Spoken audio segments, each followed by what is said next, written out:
يا منزل الآيات والفرقان بيني وبينك حرمة القرآن اشرح به صدري لمعرفة الهدى واعصم به قلبي من الشيطان. الحمد لله رب العالمين والعاقبة للمتقين ولا عدوان إلا على الظالمين وأشهد أن لا إله إلا الله وحده لا شريك له وأشهد أن محمدا عبده ورسوله المبعوث رحمة للعالمين صلى الله عليه وعلى آله وأصحابه وسلم تسليما كثيرا أما بعد.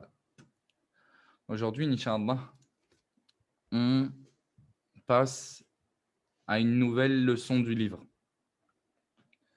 Ces prochaines leçons, Inch'Allah, elles seront plus courtes, ou du moins plus rapidement clôturées, dans l'espoir que l'on en vienne, Inch'Allah, sous peu à s'approcher de la fin du livre, Inch'Allah. Ça fait maintenant 28 cours que l'on est sur ce livre-là, en espérant que, arrivé au 28e cours, on n'ait pas oublié les premiers cours. Et je rappelle, ce sont des leçons importantes, comme le nom du livre l'indique. Donc des leçons qui devraient nous accompagner jusque dans la tombe, en rappelant aussi cette très grande preuve de courage qu'ont manifesté certains d'entre vous en suivant les cours depuis leur début, que ce soit les miens ou d'autres. On sait que la plupart des gens ont des cours, ont des efforts dans le fait d'assister à des cours et se montrer patient face à cette difficulté. On le rappelle, c'est une difficulté d'apprendre la science religieuse. Si ça n'avait pas été une difficulté, tout le monde serait savant. Bien entendu que c'est dur. Bien entendu que c'est dur. Et tel est l'exemple de cette vie d'ici-bas déjà à l'origine même. On demanda à l'imam Ahmed, Souïla l'imam Ahmed, Mata yajidul abdu ta'ma ar-raha. Quand est-ce que le serviteur il trouvera le goût du repos? Il dit, Inda awwali qadamin yada'uha fil jannah. Il répondit, il trouvera le repos lorsque son premier pied sera posé au paradis. Donc, il n'y a pas de repos ici-bas de manière absolue.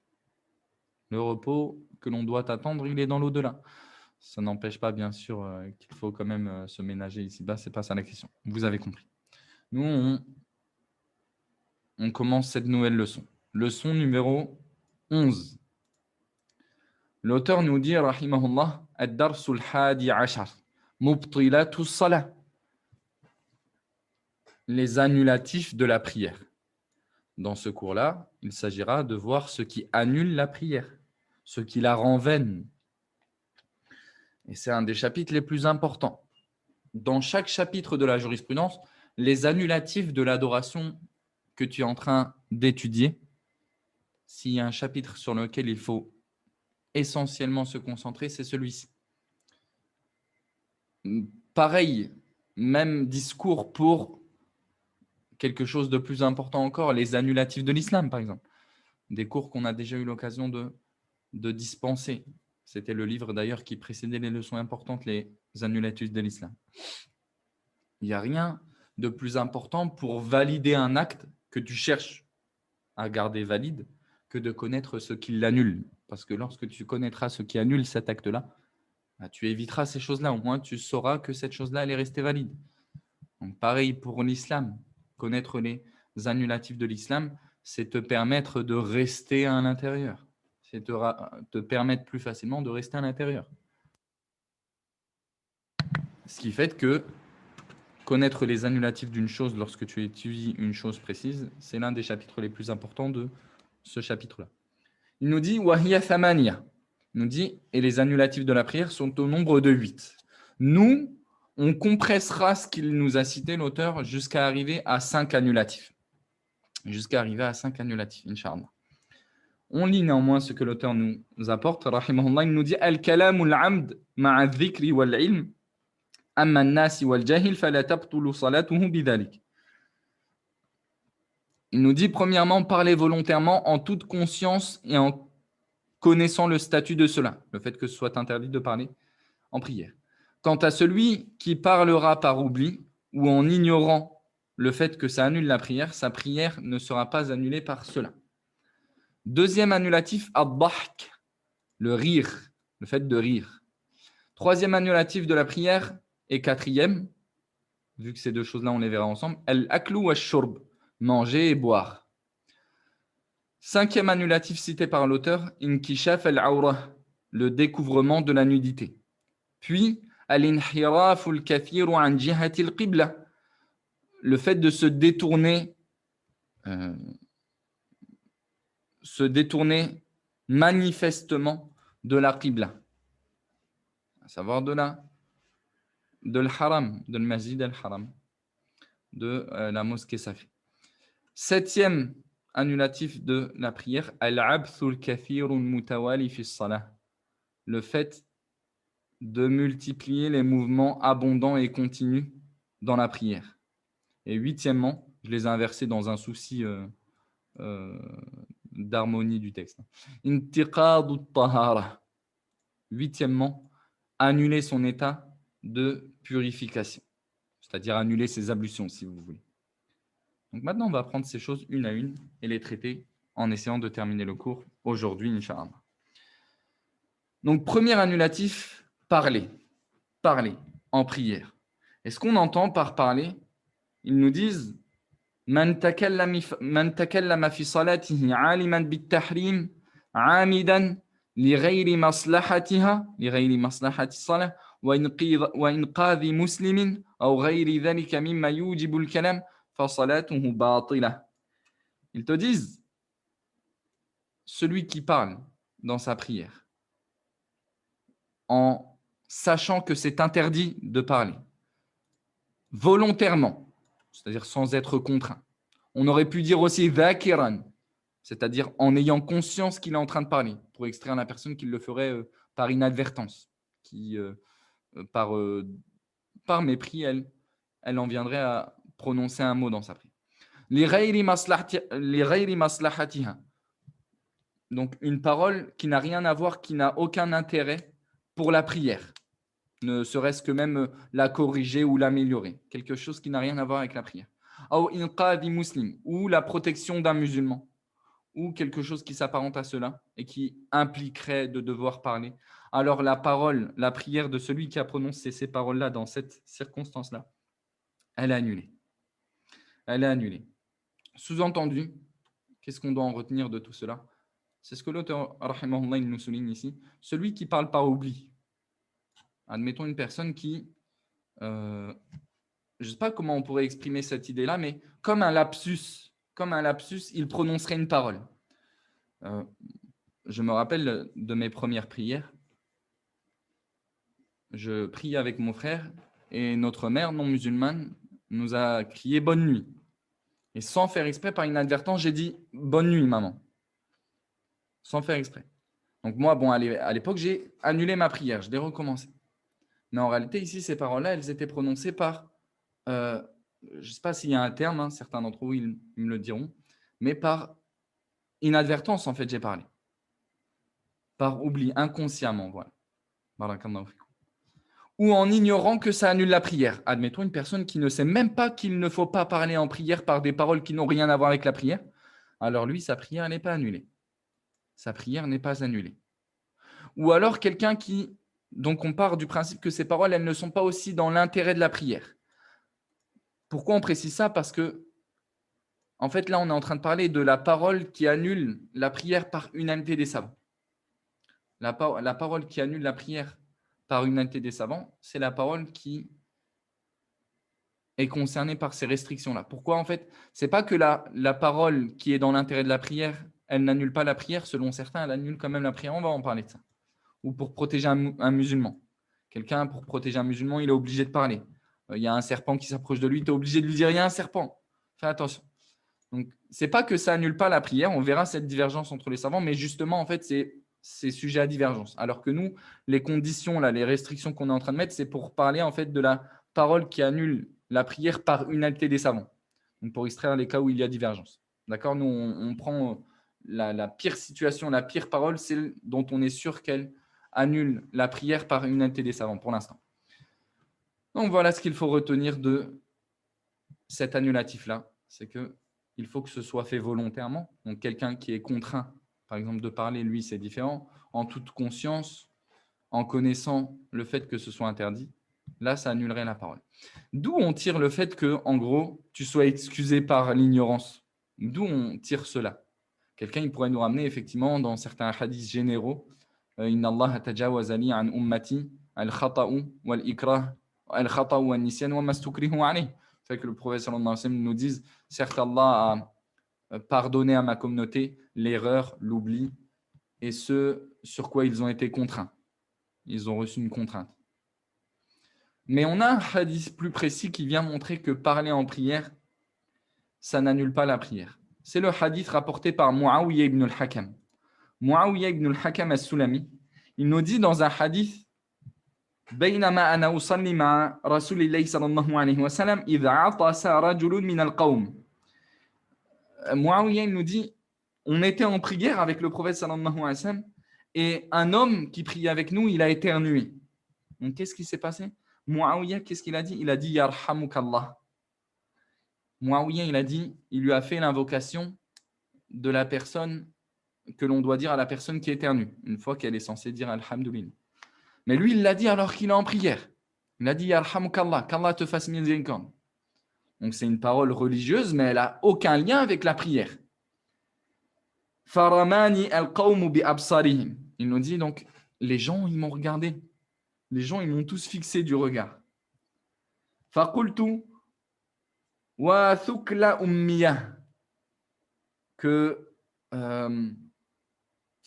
ma mère me perde. C'est une invocation dont le but n'est pas vraiment d'invoquer contre lui-même, mais c'est des coutumes verbales qui émanaient des Arabes et qui avaient pour but donc d'attirer l'attention, etc., etc. Donc, qu'est-ce qu'il leur dit? Ma sha'nukum, qu'est-ce que vous avez? Qu'est-ce que vous avez? Il leur dit ça en prière, il est toujours en prière. Et tout le monde le regarde parce qu'ils sont en prière. Tanzurun ilayya, il leur dira, vous êtes en train de me regarder. Qu'est-ce que vous avez à me regarder? Faja'alu yadribuna bi aydihim ala afkhadhihim. Donc, ils ont commencé à taper sur leurs cuisses. Imaginez-vous la situation, ils sont debout et ils tapent leurs cuisses. Tais-toi pour le faire taire. فلما صلى رسول الله صلى الله عليه وسلم فبأبي وأمي ما رأيت معلما قبله ولا بعده أحسن تعليما منه فوالله ما كهرني ولا ضربني ولا شتمني. Et la suite du hadith, je la trouve exceptionnelle. Il nous dit que ma mère et mon père soient donnés en rançon. Je n'ai pas vu un enseignant avant lui, ni après lui meilleur que lui en fait. J'ai jamais vu un enseignant comme le prophète sallallahu alayhi wa sallam. Il nous dit par Allah, ni il ne m'a réprimandé, ni il ne m'a frappé, ni il ne m'a insulté. Mais il lui a plutôt enseigné en fait. Il lui a enseigné à une personne qui ne savait pas. Donc là, Muawiyah, il est en train de souligner la miséricorde que le prophète sallallahu alayhi wa sallam il avait lors de l'enseignement. Et de laquelle on devrait tous s'inspirer pour enseigner aux gens qui ne connaissent pas la vérité. Comme vous le savez, la vérité, quand on parle de la base de l'islam, quand on l'apporte dans nos familles, que ce soit des familles non musulmanes ou même des fois vous qui avez des familles musulmanes, la vérité, elle est lourde. La vérité, elle est lourde. Fais en sorte de ne pas l'alourdir encore plus avec ton mauvais comportement et ta mauvaise pédagogie. On voit le prophète sallallahu alayhi wa sallam ici qui donne un exemple dans l'enseignement. Il dira à Muawiyah, Inna hadhihi salah la yasluhu fiha shay'un min kalamin nas. Innama huwa tasbih wa takbir wa qira'atul Qur'an. Il dira, certes, durant cette prière, aucune parole humaine ne convient. Elle n'est que glorification, proclamation de la grandeur d'Allah et récitation du Qur'an. Regardez la miséricorde du prophète sallallahu alayhi wa sallam. C'est ce qui a frappé Muawiyah. C'est ce qui a frappé Muawiyah. Subhanallah. Donc ce hadith-là, pourquoi je l'ai cité? Pour l'enseignement de la miséricorde? Pas seulement, j'ai voulu le mentionner dans sa globalité pour cette leçon-là. On se rappelle aussi des choses qui ne sont pas forcément liées au hadith. Mais ce hadith-là, je le cite à ce moment-là pour justifier le fait que le prophète sallallahu alayhi wa sallam, il ne lui a pas demandé de recommencer sa prière. Il ne lui a pas demandé de recommencer sa prière dans ce hadith-là. Ce qui montre que celui qui parle par ignorance, comme ça a été le cas pour Muawiyah ibn al-Hakam, il n'est pas concerné par l'annulation de sa prière due à cet annulatif de la prière. Donc cet annulatif de la prière, on voit qu'il annule la prière seulement si tu parles volontairement, en toute conscience et en connaissant le statut de cela, que c'est interdit. Je rappelle aussi d'ailleurs, petite mention spéciale,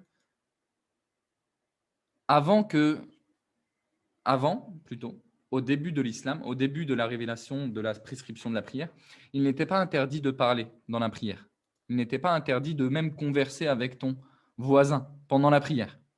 Donc, c'était une adoration dans laquelle il était question de prier, tel qu'on le connaît aujourd'hui. Mais la parole, le fait de converser ou même de parler, ça n'était pas une condition, enfin, ce n'était pas une chose à observer. Le silence n'était pas une chose à observer pendant la prière. Dans un hadith, il est dit d'un compagnon, dans un hadith authentique, il est dit que l'homme, il conversait avec son voisin de ce qu'ils allaient faire après la prière. Puis, lorsque la parole d'Allah subhanahu wa ta'ala a été révélée, وَقُومُوا لِلَّهِ قَانِتِينَ, et tenez-vous devant Allah qanitin, donc humble. Ce qui était voulu derrière ce verset-là, c'était sakitin, en observant le silence. Fanuhina anil kalam, le compagnon dira, on nous a donc interdit de parler.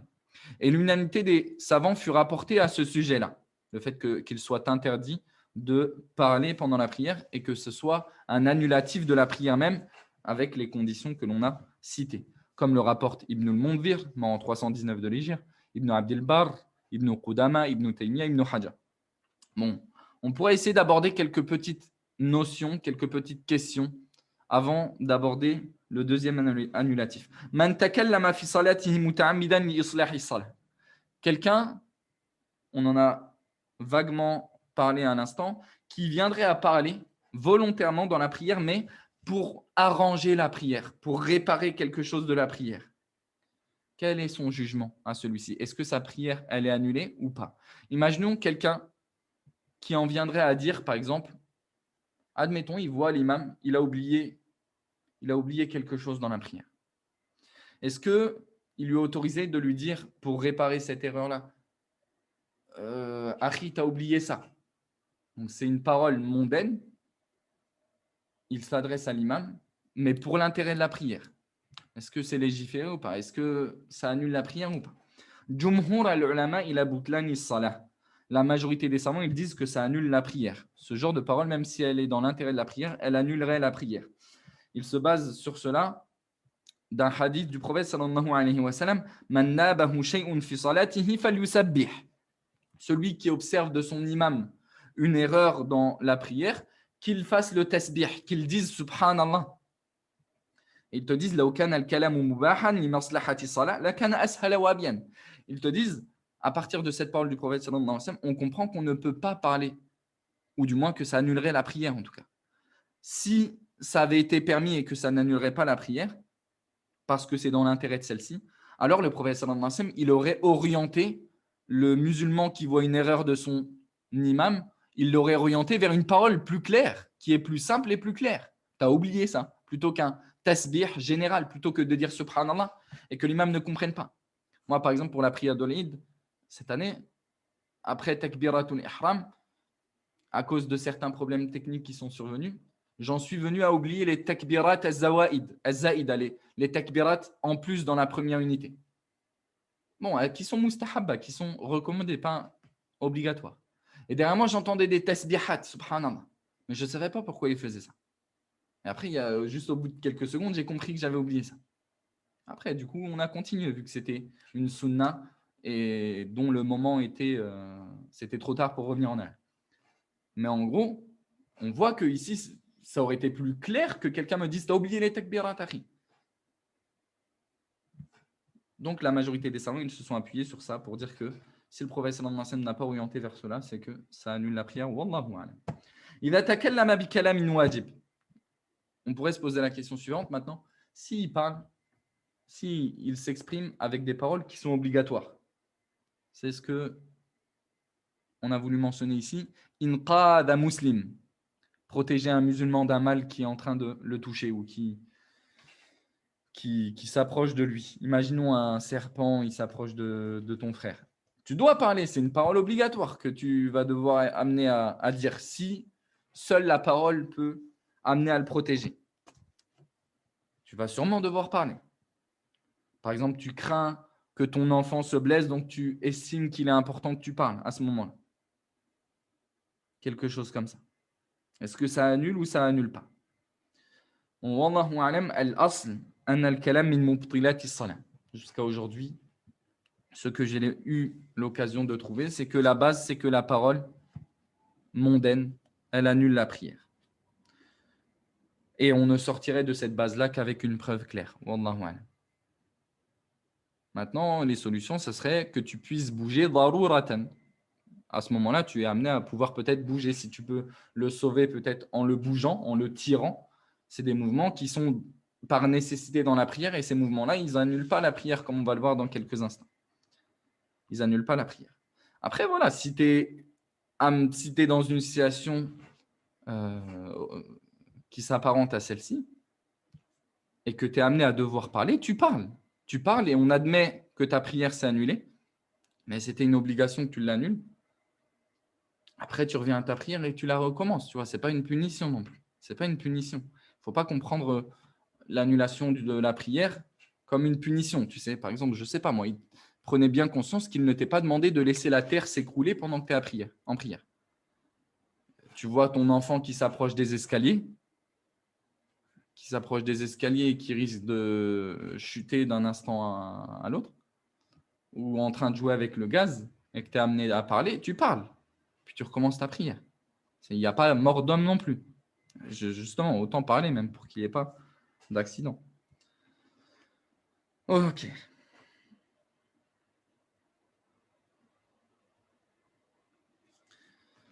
L'homme, s'il voit une erreur de son imam, ce qui lui est légiféré, du coup, ce serait plus d'utiliser les formules de tasbih, de glorification, comme Subhanallah.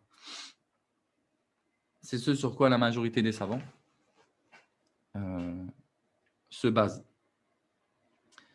Et ils te disent, ils s'appuient sur un hadith du prophète sallallahu alayhi wa sallam, at-tasbihu lir-rijal wa at-tasfiqu lin-nisa.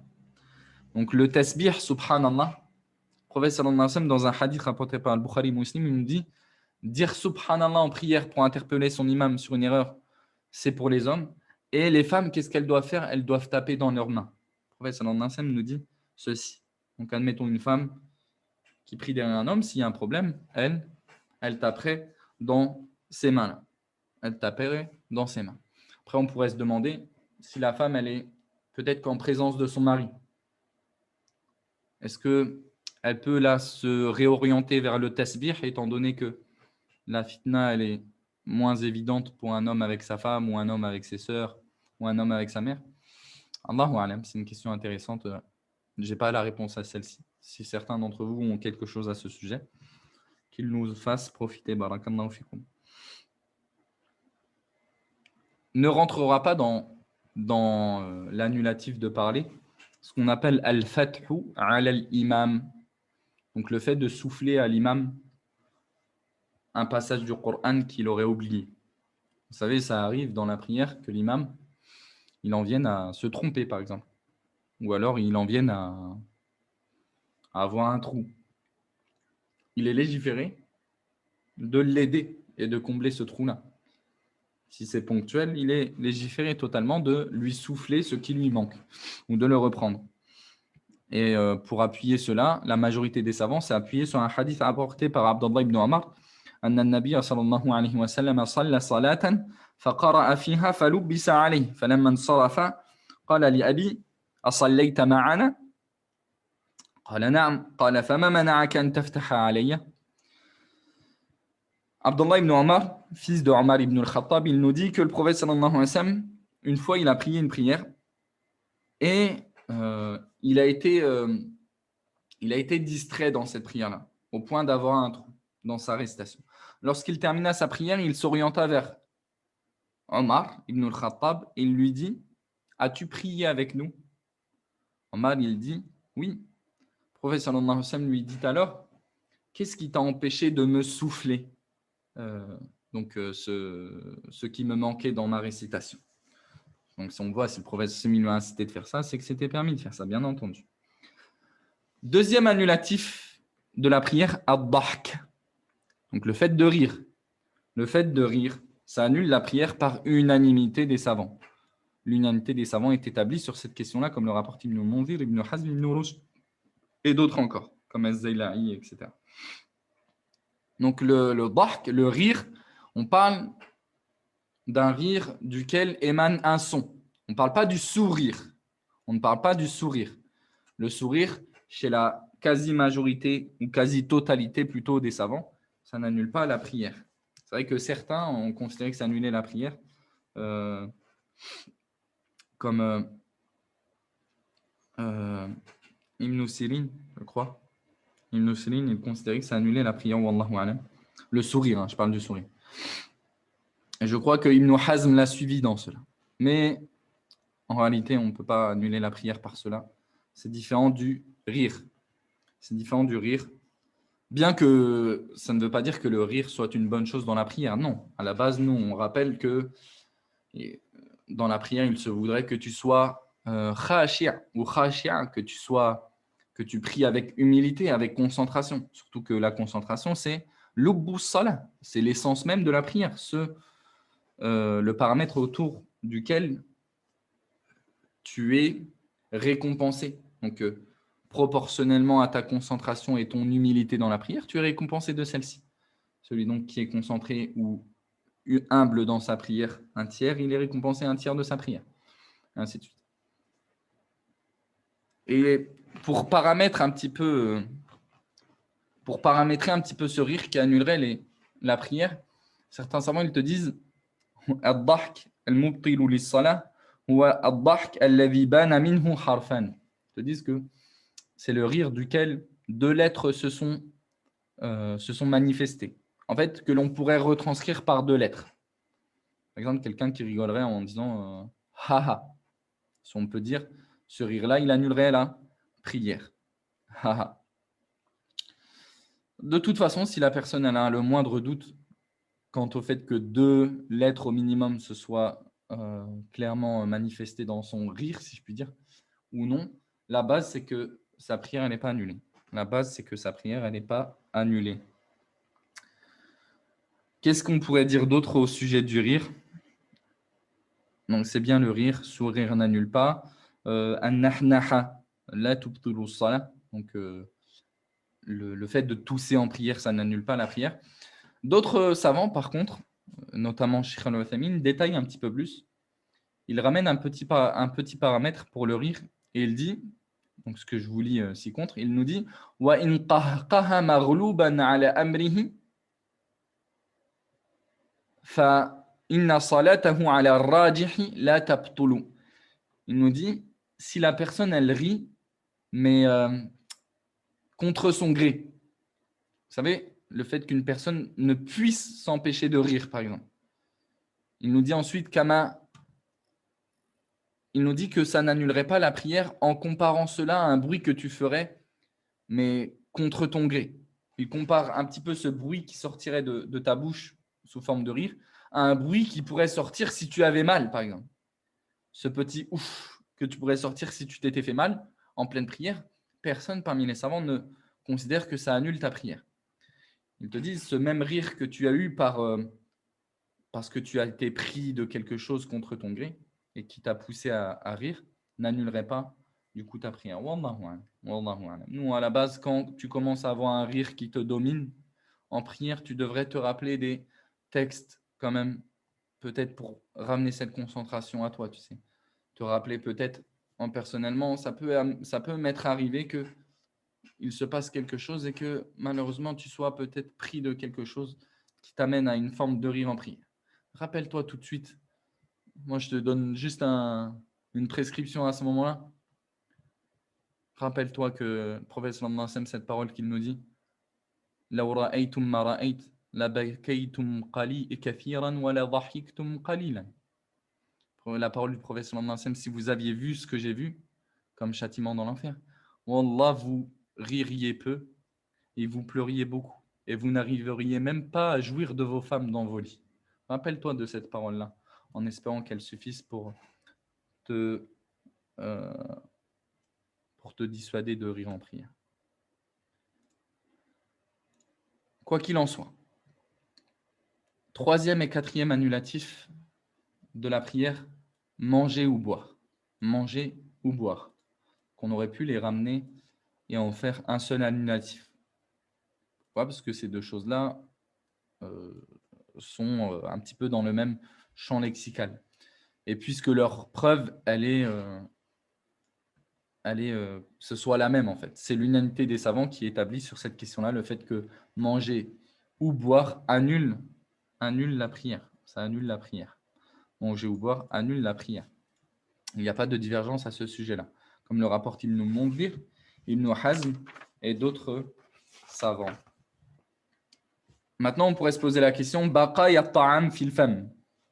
Ce qui pourrait rester dans ta bouche, donc des restes de nourriture. Admettons, tu viens de manger. Juste après avoir terminé de manger, tu enchaînes avec la prière. C'est grandement possible qu'il te reste ces petits résidus de nourriture dans la bouche. Ibn Qudama, il nous dit, si tu as laissé quelque chose dans ta bouche qui aura tendance à fondre, comme un sucre par exemple, si tu avales cela, ça annulerait ta prière. Donc si tu laisses quelque chose dans ta bouche qui a pour but de fondre, on considérera que tu as mangé en prière. Après, wa in baqiya fi asnanihi aw fi fihi min baqaya at-ta'ami yasir yajri bihi ar-riq lam tafsud salatuhu li'annahu la yumkinu al-ihtiraz minhu. Il dit quant à ce qui est susceptible de rester entre tes dents ou dans ta bouche comme résidu de nourriture, on parle de résidu, ce qui aura tendance à se mélanger à ta salive et que tu auras tendance à avaler, et peut-être que tu ressentiras même un goût dans ta prière dû à ces résidus-là, alors que tu as commencé tes prières, tu avales ta salive, tu sens qu'il y a un goût de… Je sais pas, tu as mangé quelque chose, tu sens qu'il y a ce goût-là. Alors ils te disent, ça annule pas ta prière. Pourquoi ? Parce que ce n'est pas une chose à laquelle tu peux facilement échapper. Voilà, c'est quelque chose. On ne va pas t'imposer d'extrémisme dans le fait de cracher et de sécher ta bouche de tout résidu avant de commencer la prière. Non, on ne va pas te dire ça. Cinquième annulatif de la prière, et on dira al-abthul kathir al-mutawali fi s-salah, faire des mouvements abondants et continus durant la prière. Donc par mouvement abondant et continu, on entend bien sûr des mouvements qui n'ont rien à voir avec la prière. En fait, on exclut automatiquement le fait que ces gestes-là aient un rapport avec la prière. Donc l'unanimité des savants est établie, pareil. J'ai tendance régulièrement à vous choisir les preuves les plus simples pour avancer ce que je dis, pour avancer ce que je vous amène, histoire qu'on ne s'éternise pas à ramener, par exemple, plusieurs preuves. Quand je trouve l'unanimité, quelquefois, il n'y a rien de plus facile qu'à ramener l'unanimité en tant que preuve. Donc, ils ne divergent pas sur le fait que beaucoup bouger en prière de manière consécutive par des gestes qui n'ont rien à voir avec la prière, ça annule ta prière. Donc ça, c'est une unanimité qui est établie entre les savants.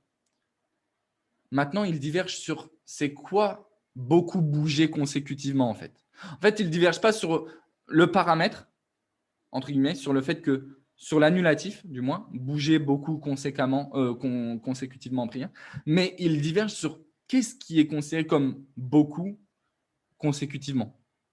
Donc, c'est quoi beaucoup et c'est combien en fait ? C'est combien ? C'est pour ça que tu verras dans certaines écoles de jurisprudence te délimiter la chose et te dire oui, 3 gestes consécutifs, ça annule la prière. Mais le problème, c'est que ce n'est pas acceptable.